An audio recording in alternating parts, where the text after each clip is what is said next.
കുടുംബകോടതി വിഷയങ്ങളുമായി ബന്ധപ്പെട്ട് വരുന്ന പുതിയൊരു വീഡിയോയിലേക്ക് എല്ലാവർക്കും സ്വാഗതം. വീഡിയോ കാണുന്ന ആർക്കെങ്കിലും കുടുംബകോടതി വിഷയങ്ങളുമായി ബന്ധപ്പെട്ട് എന്തെങ്കിലും സംശയങ്ങളുണ്ടെങ്കിൽ കോൺടാക്ട് ചെയ്യാം. WhatsApp number +91 79 94 97 14 19. ഒരു വട്ടം വിളിക്കുവാനുള്ള കൺസൾട്ടേഷൻ ഫീസ് 500 രൂപ ഗൂഗിൾ പേ ചെയ്യാം.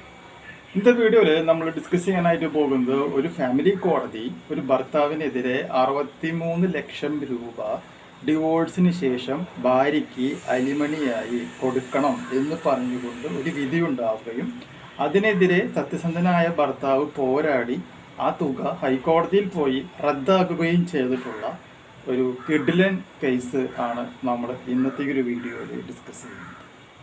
സത്യസന്ധരായിട്ടുള്ള എല്ലാ ഭർത്താക്കന്മാർക്കും ഒരുപോലെ യൂസ് ചെയ്യാൻ പറ്റാവുന്ന ഒരു എക്സലൻ്റ് രീതിയാണ് നമ്മൾ ഇന്നത്തെ ഒരു വീഡിയോയിൽ പറയണത്. കാരണം ഇപ്പം എന്നെ വിളിക്കുന്ന പല ആൾക്കാരും പറയുന്നൊരു കാര്യമാണ്, ഫാമിലി കോടതിയിൽ ഭാര്യ ഒരു കേസ് കൊടുക്കുന്നു, പ്രത്യേകിച്ച് തെളിവുകളൊന്നുമില്ല, അവിടെ ഇങ്ങനെ കുറേ അലിഗേഷൻസ് ഭർത്താവിൻ്റെ വീട്ടുകാർക്കും എതിരെയായിട്ട് പറയുന്നു. അങ്ങനെ കൊടുത്തപ്പോൾ ഞങ്ങളെല്ലാവരും പേടിച്ച് വീടിൻ്റെ മാനം പോകും, നാണം വരും എന്നൊക്കെ വിചാരിച്ചുകൊണ്ട് എന്താണ് സംഭവിക്കുക, വീടും പറമ്പെല്ലാം വിറ്റുകൊണ്ട് കേസ് കോംപ്രമൈസ് ചെയ്യുന്ന ഒരുപാട് സത്യസന്ധരായിട്ടുള്ള ഭർത്താക്കന്മാർ എന്നെ ഫോൺ വിളിച്ച് കരഞ്ഞ് ഓരോന്നും പറയാറുണ്ട്. അങ്ങനെയൊക്കെയുള്ള ആൾക്കാർക്ക് ഈ ഒരു വിധി തീർച്ചയായിട്ടും ഉപയോഗിക്കാം. അതായത് ഈ വിധിയുടെ ഏറ്റവും വലിയ പ്രത്യേകത എന്താണെന്ന് വെച്ചിട്ടുണ്ടെങ്കിൽ, ഇപ്പോൾ LLB അല്ലെങ്കിൽ LLM പഠിച്ചിട്ടുള്ള വ്യക്തികൾ ഒരു കേസിനെ രണ്ട് രീതിയിൽ കാണുന്നു. ഒരാൾ പ്രത്യേകിച്ച് തെളിവുകളൊന്നുമില്ലാതെ അവർക്ക് തോന്നിയ രീതിയിൽ വിധിക്കുന്നു. ഒരാൾ തെളിവുകളുടെ അടിസ്ഥാനത്തിൽ മറ്റേ ആൾ പറഞ്ഞ കാര്യം തെറ്റാണ് എന്ന് പറഞ്ഞുകൊണ്ട് തെളിവുകളെ അടിസ്ഥാനപ്പെടുത്തി നിയമത്തിനെ അടിസ്ഥാനപ്പെടുത്തിക്കൊണ്ട് കോടതി വിധിക്കുന്നു.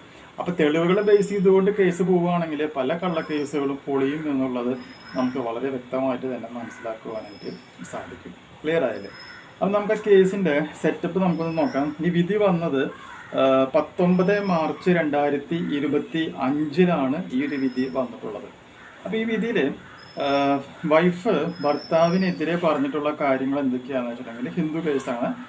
Wife claimed cruelty, dowry demands, sought maintenance, mental cruelty, physical harassment. ഇത്രയും കാര്യങ്ങളാണ് ഭാര്യ ഭർത്താവിനെതിരെ വിധിച്ചിട്ടുള്ളത്. അതായത് മാനസികമായിട്ടുള്ള പീഡനം, പിന്നെ സ്ത്രീധനം ചോദിച്ചിട്ടുണ്ട്, അതുപോലെ തന്നെ ഫിസിക്കൽ ഹറാസ്മെൻറ്റ്, ശാരീരികമായി പീഡിപ്പിച്ചു എന്നുള്ള കാര്യങ്ങളെല്ലാം പറഞ്ഞുകൊണ്ടാണ് വൈഫ് ഫാമിലി കോടതിയിലും അതുപോലെ തന്നെ ജുഡീഷ്യൽ ഫസ്റ്റ് ക്ലാസ് മജിസ്ട്രേറ്റ് കോടതിയിലും കേസ് കൊടുത്തിട്ടുള്ളത്.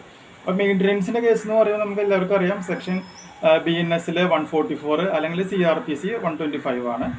ഫിസിക്കൽ ഹറാസ്മെൻറ്റ് എന്ന് പറയുമ്പോൾ ഇപ്പോൾ BNS 85, 86, പണ്ടായിരുന്നെങ്കിൽ IPC 498A പ്രകാരമായിരിക്കും കേസ് അവിടെ പോയിട്ടുണ്ടാവുക. പക്ഷേ ഈ പറയുന്ന മാനസിക പീഡനം, ശാരീരിക പീഡനം എന്നൊക്കെ പറഞ്ഞ് കേസ് കൊടുത്തിട്ടുണ്ട്, ഡൗറി ഡിമാൻഡ് എന്ന് പറഞ്ഞ കേസ് കൊടുത്തിട്ടുണ്ടെങ്കിൽ ഇതിനൊന്നും തന്നെ ആവശ്യമായിട്ടുള്ള എവിഡൻസുകൾ, തെളിവുകൾ ഭാര്യയ്ക്ക് കോടതിയിൽ ഹാജരാക്കുവാനായിട്ട് സാധിച്ചിട്ടില്ല എന്നുള്ളത് വളരെ ഇമ്പോർട്ടൻ്റ് ആയിട്ടുള്ള ഒരു പോയിന്റാണ്. ഇപ്പോൾ നിങ്ങൾക്കെതിരെ പലതരത്തിലുള്ള ആരോപണങ്ങൾ ഉന്നയിക്കുമ്പോൾ ആ ആരോപണങ്ങൾക്ക് തക്കതായിട്ടുള്ള എവിഡൻസ് ഭാര്യ കോടതിയിൽ ഹാജരാക്കിയിട്ടുണ്ടോ എന്നുള്ളത് പ്രത്യേകം ശ്രദ്ധിക്കണം. നമ്മുടെ ഈ കേസിലും എന്താണ്, എവിഡൻസുകൾ ഒന്നും തന്നെ കോടതിയിൽ ഹാജരാക്കിയില്ല. ഭർത്താവിൻ്റെ അസറ്റ്, ലയബിലിറ്റീസ്, എക്സ്പെൻഡിച്ചർ ഇതൊന്നും തന്നെ പരിഗണിക്കാതെയാണ് കോടതി എന്ത് ചെയ്യാനായിട്ട് പോകുന്നത്, ഭർത്താവിനെതിരെ 63 ലക്ഷം രൂപ അലിമണി വിധിക്കുകയാണ് ഉണ്ടായിട്ടുള്ളത്. ഇങ്ങനെ പറഞ്ഞുകൊണ്ട് 63 lakhs alimony without considering the respondent's income and assets. വരുമാനം ഉണ്ടോ ഇല്ലയോ എന്ന് നോക്കാതെ തോന്നി പോലെയാണ് 63 ലക്ഷം രൂപ ഭാര്യയ്ക്ക് കൊടുക്കണമെന്ന് വിധി വന്നിട്ടുള്ളത്. അപ്പോൾ ഇതിനെതിരെ ഭർത്താവ് എന്ത് ചെയ്തു, കോടതിയിൽ ഭാര്യ പറഞ്ഞിട്ടുള്ള എല്ലാ കാര്യങ്ങളും ഫാബ്രിക്കേറ്റഡ് ആണ്, സൃഷ്ടിച്ചതാണ്, ഈ പറഞ്ഞ കാര്യങ്ങൾക്കൊന്നും വ്യക്തമായ തെളിവില്ല എന്ന് ഭർത്താവ് കോടതിയിൽ പ്രൂവ് ചെയ്തു. എന്ന് മാത്രമല്ല, ഭാര്യ സ്വന്തം ഇഷ്ടപ്രകാരമാണ്, വോളണ്ടറി ഡെസേർഷൻ വെച്ചുകൊണ്ടാണ് കോടതിയിൽ ഭാര്യ ഭർത്താവിൻ്റെ വീട്ടിൽ നിന്നും ഇറങ്ങിപ്പോയിട്ടുള്ളത് എന്നും ഭാര്യ നിയമത്തിനെ മിസ്യൂസ് ചെയ്യുന്നു എന്നുള്ള കാര്യവും ഭർത്താവ് കോടതിയിൽ പ്രൂവ് ചെയ്യുകയാണ് ഉണ്ടായിട്ടുള്ളത്. മനസ്സിലായില്ല? പക്ഷെ അങ്ങനെയൊക്കെ പ്രൂവ് ചെയ്തിട്ട് പോലുമാണ് ഭർത്താവിൻ്റെ ഇൻകം അസറ്റ് നോക്കാതെ 63 ലക്ഷം രൂപ അലിമണി ആയിട്ട് ഫാമിലി കോടതി വിധിച്ചിട്ടുള്ളത്. ഈ പറയുന്ന ആൾ LLBയും LLMോ അല്ലെങ്കിൽ PhD കഴിഞ്ഞിട്ടുള്ള ഒരു വ്യക്തി ആയിരിക്കും. മനസ്സിലായി? അപ്പോൾ തെളിവുകൾ നോക്കാതെയാണ് ഇവിടെ ഈ പറയുന്ന കാര്യങ്ങളൊക്കെ സംഭവിച്ചിട്ടുള്ളത് എന്നുള്ളത് മനസ്സിലാക്കാം. അപ്പോൾ ഭർത്താവിന് എന്ത് സംഭവിച്ചു, അൺഹാപ്പി ഹസ്ബൻഡാണ്. ഇദ്ദേഹം നേരെ എന്ത് ചെയ്യുന്നു, നീതി കിട്ടും എന്നുള്ള പ്രതീക്ഷയിൽ എന്ത് ചെയ്യുന്നു, ഹൈക്കോടതിയിലേക്ക് പോവുകയാണ് ഉണ്ടായിട്ടുള്ളത്. മേൽപ്പറഞ്ഞ എല്ലാ കാര്യങ്ങളും ഹൈക്കോടതിയിൽ ഇദ്ദേഹം അവതരിപ്പിച്ചു. അപ്പോൾ ജഡ്ജിൻ്റെ ഒബ്സർവേഷൻ ഇങ്ങനെയാണ്, no credible evidence of cruelty of dowry harassment, അതുപോലെ തന്നെ ഫിസിക്കൽ ഹറാസ്മെൻറ്റ്. ഡൗറി ചോദിച്ചതിനോ അല്ലെങ്കിൽ ഫിസിക്കൽ ഹറാസ്മെൻറ്റ് ശാരീരികമായി പീഡിപ്പിച്ചതിനോ യാതൊരു വിധത്തിലുള്ള ബെയർ മിനിമം എവിഡൻസ്, അതായത് മിനിമം എന്തെങ്കിലും ഒരു എവിഡൻസ് പോലും ഹാജരാക്കുവാനായിട്ട് ഭാര്യയ്ക്ക് സാധിച്ചിട്ടില്ല എന്ന് കോടതി നിരീക്ഷിക്കുകയാണ് ഉണ്ടായിട്ടുള്ളത്. ആ നിരീക്ഷണത്തിൻ്റെ അടിസ്ഥാനത്തിൽ ജഡ്ജ്മെൻറ്റ് പറഞ്ഞത് എങ്ങനെയാണ്? Dismissed wife case. മൂന്നാമത്തെ point, men cannot be made scapegoats in matrimonial disputes. Third point, maintenance and legal protection can't be granted on mere accusation എന്നുള്ള വാക്കും അവർ ഉപയോഗിച്ചിട്ടുണ്ട്. അതായത് ഭാര്യ ഭർത്താവിനെതിരെ വെറുതെ കുറച്ച് അലിഗേഷൻസോ അല്ലെങ്കിൽ പ്രത്യേകിച്ച് കാര്യങ്ങളൊന്നും ഇല്ലാതെ സെക്ഷൻ വെച്ചുകൊണ്ട് കേസ് കൊടുത്തതുകൊണ്ടോ അതിൻ്റെ ഒന്നും അടിസ്ഥാനത്തിൽ ഒരു കാരണവശാലും ഒരാൾക്കും എന്ത് സംഭവിക്കില്ല, മെയിൻ്റനൻസോ അതുപോലെ തന്നെ നിയമത്തിൻ്റെ പ്രൊട്ടക്ഷനോ തരാനായിട്ട് കോടതിയെ കൊണ്ട് സാധിക്കില്ല, അതിൻ്റെ ആവശ്യമില്ല എന്നുള്ള ലെവലിൽ തന്നെയാണ് കോടതി വന്നത്. അപ്പോൾ ഇവിടെ മെയിൻ്റനൻസ് റദ്ദാക്കിയത് എങ്ങനെയാണ്?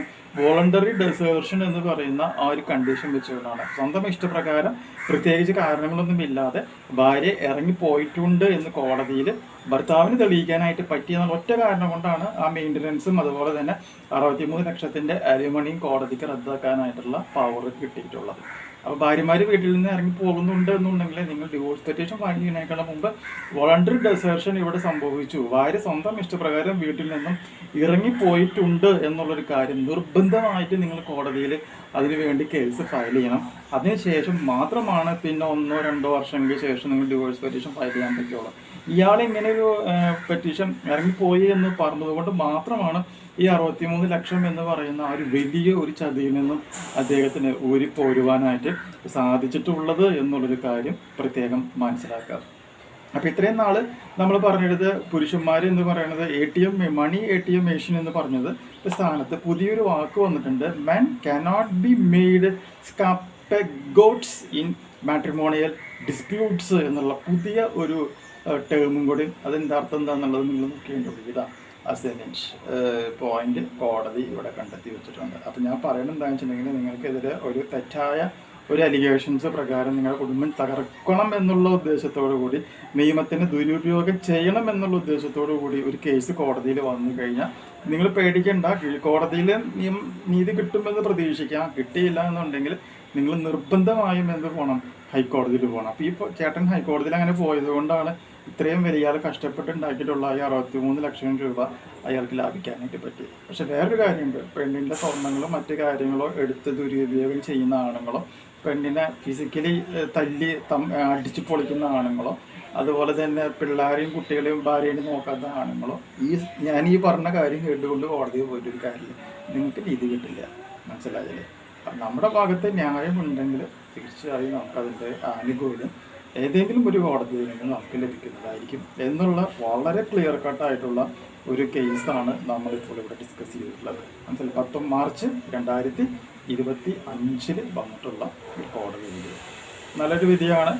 ഇതിൻ്റെ ഒരു എന്താ പറയുക, ആനുകൂല്യങ്ങൾ സത്യസന്ധരായിട്ടുള്ള എല്ലാ ഭർത്താക്കന്മാർക്കും ലഭിക്കട്ടെ എന്ന് ഞാൻ ആഗ്രഹിക്കുന്നു. ഈ ഒരു വീഡിയോ നിങ്ങൾക്ക് യൂസ്ഫുൾ ആയിട്ടുണ്ടെങ്കിൽ തീർച്ചയായും നമ്മുടെ ചാനലൊക്കെ ഒന്ന് സബ്സ്ക്രൈബ് ചെയ്യുക, തൊട്ടടുത്ത് കാണുന്ന ബെൽ ബട്ടണും എനേബിൾ ചെയ്യുക. പുതിയൊരു വീഡിയോ മാറ്റി വീണ്ടും കാണാം. ബൈ.